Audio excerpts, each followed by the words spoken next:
Salut, et si l'on parlait de Jurassic World, le monde d'après?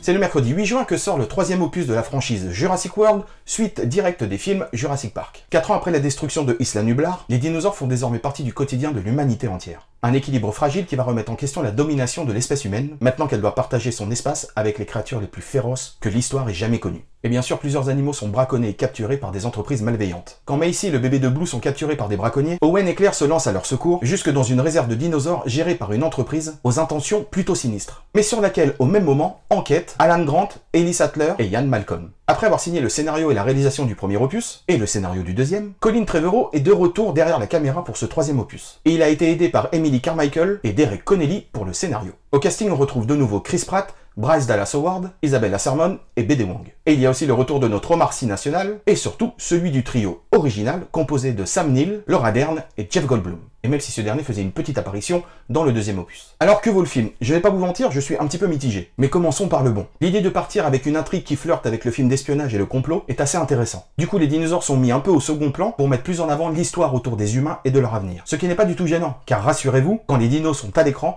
les scènes sont juste dingues et les effets spéciaux ultra bluffants. Sur le scénario, l'idée qui permet le retour du trio original est assez bien construite et forcément, quel plaisir de les revoir tous les trois en action. Mais le bémol, c'est toujours avoir envie de faire des films de plus de 2 heures, même quand le scénario n'en a pas les moyens. Du coup, on obtient un film avec des longueurs et parfois des dialogues interminables, ce qui met un coup dans l'aile à l'intrigue. Après, on n'est pas non plus dans un mauvais film, mais des fois faire des films plus condensés peut apporter un vrai plus à l'intrigue et sans forcément donner l'impression de bâcler le film. Et même au contraire. Donc Jurassic World, le monde d'après, arrive à conclure la trilogie de manière correcte sans non plus la transcender. Et on retiendra peut-être plus le plaisir de revoir le trio de Jurassic Park que le reste. Donc rendez-vous dès le 8 juin pour la sortie de Jurassic World, le monde d'après. Moi je vous laisse avec quelques images du film et je vous dis à très vite. Et surtout pensez à vous abonner. Salut! Blue a eu un petit? C'est impossible. Hey, salut ma grande. Tu ressembles à ta mère.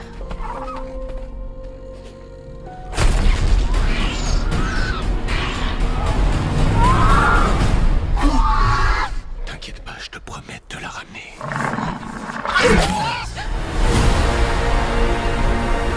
Plus rien ne retient le pouvoir de la génétique. Nous avons commis une grave erreur. L'horloge de l'apocalypse s'est emballée.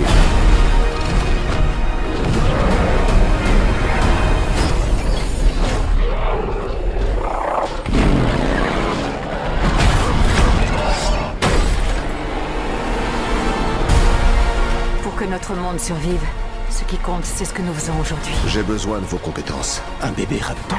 J'ai promis de la ramener à sa mère. Vous avez fait une promesse à un dinosaure. Oui.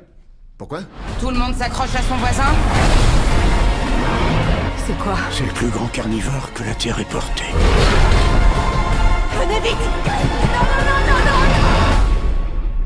Tu vois, on s'en sort bien.